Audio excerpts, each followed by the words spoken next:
Hey, it's Jordan. We'll fire up the Chill Factory in about 20 seconds. First, I want to make sure that you have the Chill Factory app. It's an amazing podcast companion that helps you relax between episodes and forever. Stay tuned to the end of this episode because I'll be giving a special password so that you and 99 other listeners can use all of the Chill Factory app's features for free. I would say there is a sense of urgency, but everyone needs to go at their own pace. So don't let it stress you. Be chill about it. Take time because you have that time. Welcome to the Chill Factory, where we make life smoother. I'm Jordan Friedman. Here's a fact. We're all aging. Here's another fact. Many of us hear those words and we're filled with a sense of dread. But some people are really into aging, and they know it's much more than doctor's appointments and early bird specials. Here's why it might be worth an attitude adjustment and some action if you're in that first group. Between 2015 and 2060, the number of people 60 and older will double. Already today, there are more people over 60 than under 5. The number of younger people now entering the workforce is lower than the number of older people staying in it. And despite some recent decreases, life expectancy is expected to rise in the coming decades. Ellen Kocher is our guest today, and yes, she's the one who's really into aging.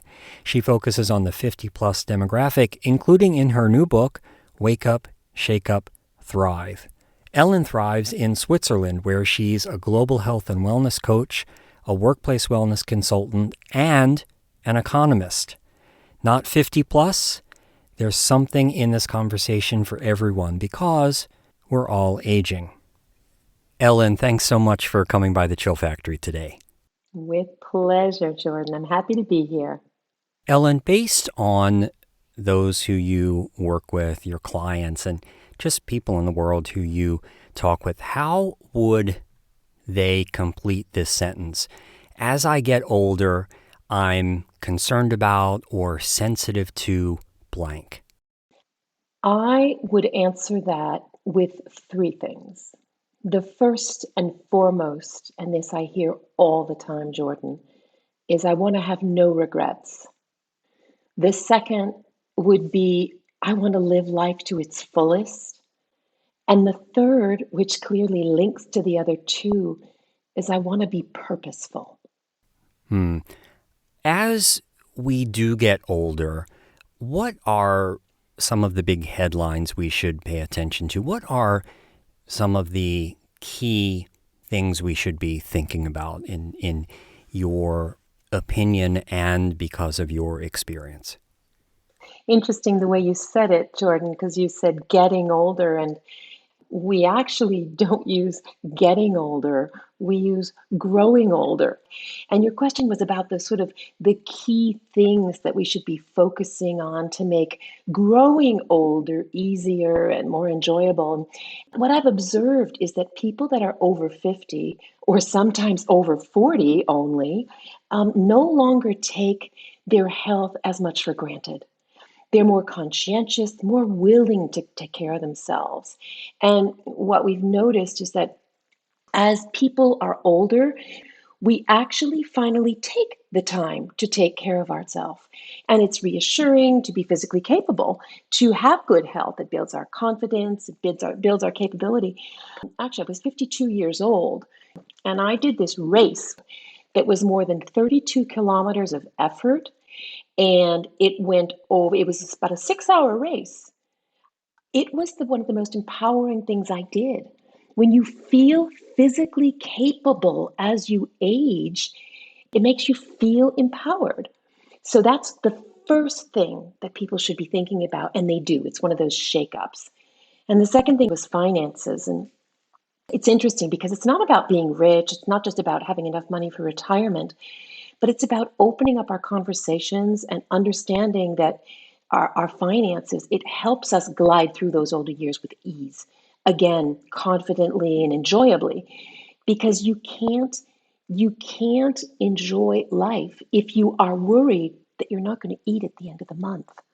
So I'm still amazed about how many people, especially women, statistically, it's amazing, but not only women, are in denial about their financial situation. They've kind of got their head in the sand, and it's still pretty taboo to talk about finances. Where a serene, a calm, knowledgeable, focused positioning to finance gears us up for less stressful times. I know 20-year-olds who are concerned and stressed about getting older. So I wonder, is there any age that's too young, or for that matter, too old to start thinking about this idea of growing older in a healthier, more content, happier way? It's never too early or too late to start preparing for quality aging. And when you think about it, a holistic approach reveals that all of the dimensions of our well being must be in alignment to improve our aging. And that covers everything. I tend to divide them in 5 dimensions, from physical, emotional, intellectual, spiritual, or purpose, and financial well being. And all of those together from the time you're 20 until you're 120. And 120 looks like it will be much more of a possibility for a 25-year-old right now, right? That's what they're saying. The World Economic Forum is saying that, right? I'm thinking about a certain age where I will, okay, I'm going to use a word you're not going to like, decline, or won't be here anymore. And then I have a little bell that goes off in my head, and I think, oh, well, wait a second. By that time, the life expectancy will be raised 10 or 20 years. So I actually have more time to think about all of this, and it gets me excited. More time to prepare and think about those dimensions, as you're saying, and to grow older in a healthier way. Yeah, I think a lot of people are like that. And I've seen this shift in the mindset in people that are getting toward retirement. And the conversation has gone from, having that freedom not to work anymore to becoming, wait, I have 35 or 40 years post retirement to work and be purposeful and to do something super cool. I love the motivating, inspiring aspect of this. Ellen, you mentioned finances and financial health a couple of times, and you know something about this because you were or are an economist, but you went from being a full-time economist as a career to a health and wellness coach. Is there a story there? Yeah, I was a management consultant in finance and banking, and I did it for almost 10 years, Jordan. And when I stopped my stressful career to have kids, I kind of got a wake up call. And I decided to take care of myself. Because as you've experienced and you've shared on this podcast and in the work you do, many people, when they're working in high profile, stressful jobs, they don't take much care for themselves. And at that point, I lost significant weight. And I began by being a weight loss coach. And about 7 years ago, I evolved my approach far, far beyond weight management. And it's like, greater economics. You can't only do microeconomics, you've got to do macroeconomics. And I really went toward a holistic approach that we've been talking about today. Though I really do work with professionals, primarily like myself. And what I help them do, because they're usually super smart people, they know what to do. And I really try to support them and help them go from knowing what to do to actually doing it, to actually putting it into action. Yeah, and you're another example of us often doing what we need. Hmm. Ellen, can we talk for a minute about a statistic I read in one of your articles that is fascinating to me? It said that 70% of the negative characteristics that we associate with aging have to do with lifestyle and not the natural course of aging. This is absolutely fascinating, and we can actually look at this in two respects. We'll start by just sort of this is the medical side of things. Non-communicable disease would be any disease that you cannot spread to someone. So we're looking at diabetes, at heart disease, we're looking at cancers. Those are all non-communicable diseases. And today, non-communicable diseases are the cause of over 70% of deaths worldwide. Okay? Non-communicable disease. They are 70% preventable through food, movement, sleep, and stress. And obviously, those diseases, the risk of them increases as we age. So it makes it even more important to be focused on them. Now, to come back to those characteristics and those negative characteristics you were talking about, there are things like dementia. People say things like, "Oh, I'm having a senior moment," or "It's my age," or people will they'll just throw that out there, like, "Oh, you look great for your age." Well, it's almost an insult, like you're not supposed to look good for your age, right? So that's another thing that's super interesting is that our attitude influences the way we age physically. Lifestyle can prevent up to 70% of the negative characteristics that come with age. Okay, here's another statistic that I want to talk about. Older entrepreneurs are more successful than younger ones. And there's a bit of a flip there because all we really hear about is younger entrepreneurs, 20-somethings, who are inventing things, creating things, coming up with incredible brands, making tons of money. But really, it's the older entrepreneurs that are making it in a bigger way. Want to talk about that? This is so cool. So, worldwide entrepreneurship activity for the 50 plus group has like doubled in the last decade.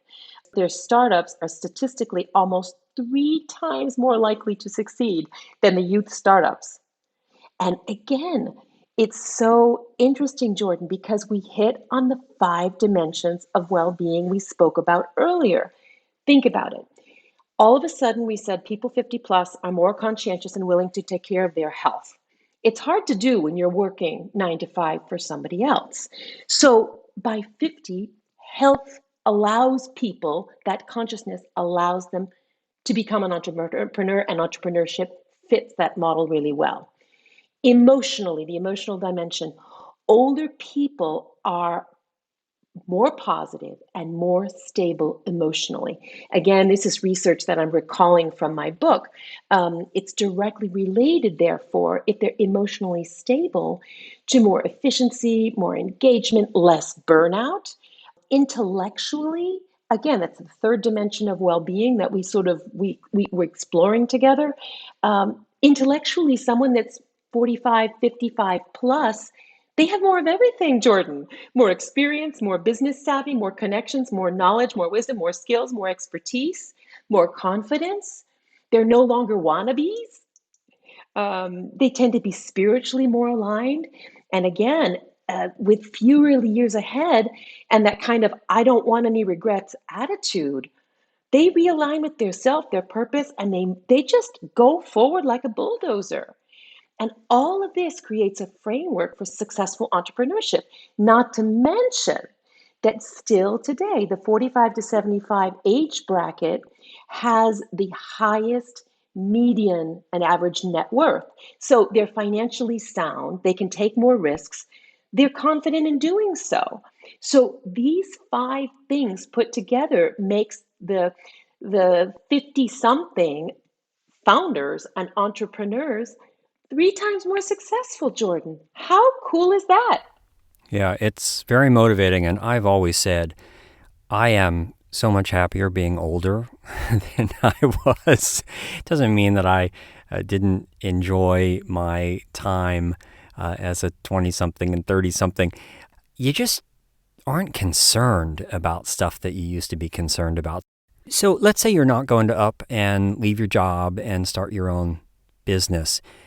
true, though, that because of a new time that we're in, hopefully we can say post-COVID or as COVID recedes in a big way, if you're in a job and that's one of the areas of your life that you'd like to change so that you can age with greater ease and happiness, this seems like a really good time to look around. It gives the individual much more freedom to make those changes, right? Very much so. As we kind of said earlier, that freedom from work sounds more like freedom to work. Jordan, I work globally for two of the world's largest outplacement firms. And I do part of the coaching for those people that are in outplacement. So they've either lost their job or been, they have all lost their job, but some of them have been let go. Some of them have chosen to leave. And I know the statistics varies precisely for tiny Switzerland. Here we have a population of 8 million people. We expect to have a labor shortage of 300,000 workers out of 8 million by 2030. This is largely due to the fact that the baby boomer generation is bigger than the following generations. So every year, sort of the retirement age accounts for a higher proportion of the population. And with too few younger workers entering the labor force to replace them, we are going to have labor shortages basically in all of the advanced economies. So in the US, in Europe, in Asia, the skills deficit will be significant by 2030. And there's a lot of work that's been done. Again, I've mentioned them earlier, the World Economic Forum, the WEF, creating a huge gap and an enormous opportunity. There are a lot more work opportunities for our generation in the future. And again, what we call cool aging, which is this whole idea of growing old and thriving as we grow old. It really does mean rethinking, work agility, entrepreneurship, skills, objectives, collaborating with other generations in innovative ways. I don't know if you've heard of it, but we're working in a context today of a 5-generation workplace, Jordan. Amazing. And don't think I missed that term you just used, cool aging. It makes me want to put chill aging out there. Chill aging. Oh, maybe that's what we'll call this episode, actually. I hadn't named this yet, but I think we just came up with it. This is why it's good to have conversations with people and to get out there and get the ideas flowing. So, Ellen, last question for you. For listeners who are still thinking to themselves, oh, I don't know if I can ever get there. I don't know if I can be happy about getting older or growing older. I've got so much to deal with. I can't figure out how I'm going to extricate myself from these various challenges that I have. Any last minute advice, motivation for them to have them leave this episode feeling more hopeful? We quoted someone in our book, and I'll tell you who it was. It's the president of Switzerland at the time, and then one of the federal counselors who was actually managing COVID and here in Switzerland. And at one point he said, now as a country, we're going to go as fast as we can, but as slow as we need to. And I got goosebumps just saying it again, thinking of that context almost 2 years ago. But this is what I would say to our listeners. I would say there is a sense of urgency, but everyone needs to go at their own pace. So don't let it stress you. Be chill about it. Take time because you have that time. Beautifully put. And thank you for all of this motivation and the statistics and the encouragement and the resources, which will be in the show notes. Ellen Kocher, thanks for coming on the Chill Factory. Now, I'm not a doctor, but I do prescribe the tranquilizer for preventing and reducing muscle tension, headaches, feelings of overwhelm, anxiety, and for deep relaxation and sound sleep. The tranquilizer technique is a muscle tensing and releasing exercise. It's also called progressive muscular relaxation. Imagine you have a dry washcloth and you dip it into a bowl of water, and then you take it out and you squeeze all of the water out back into the bowl. Well, the washcloth is like your muscles, and the water is like all of the tension that you accumulate from all of the stress that you experience during the day. And what the tranquilizer does is it helps us squeeze all of that stress and tension out of our muscles so that we experience relaxation and deep calm. Let's do a few quick sets of tensing and releasing that are part of the tranquilizer technique. Focus on your hands. The hands are filled with muscles, and they're also filled with muscle tension because of all that we ask them to do during a day. And if you'd like, close your eyes. And 3, 2, 1, take a deep breath in. And now squeeze your hands, make them into tight fists. Imagine you have golf balls in the centers of your palms and you're trying to turn them into powder. And hold.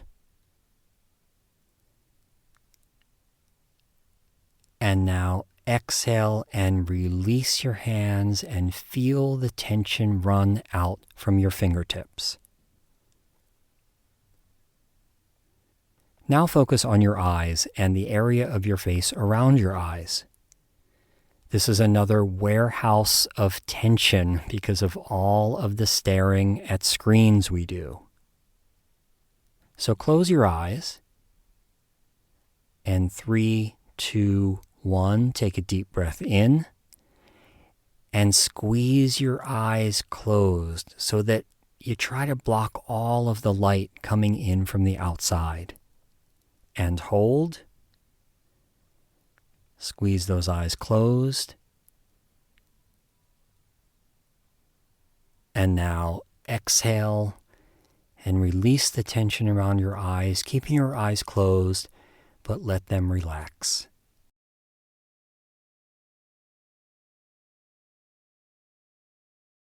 And one more area.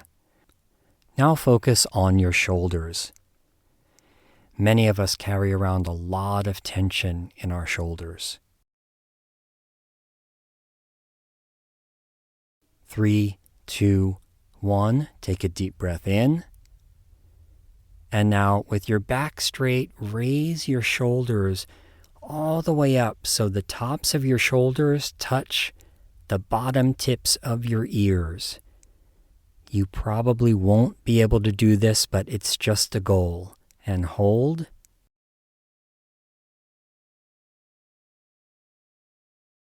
And now exhale and let your shoulders drop down to a relaxed position. And feel the tension running off the tops of your shoulders. Are you starting to feel relaxed? Well, that was a very short sample of the tranquilizer technique. The full exercise can take 30, 40 minutes, and you go through all different muscle groups in your body, doing 2 or 3 sets just like we did there. And I guarantee you that by the end of this exercise, you will be super relaxed. This is one reason why the tranquilizer is so good for falling asleep. And there's more good news. The Chill Factory app is stocked with the tranquilizer technique and many other stress and anxiety reducers. Just go to the App Store or Google Play and download the Chill Factory and enter the password WISER, W-I-S-E-R, so that you and 99 others can use all of the app's features for free for 1 year from the original post date of this episode. It's quitting time for this episode of The Chill Factory. I'm Jordan Friedman. Thanks so much for listening.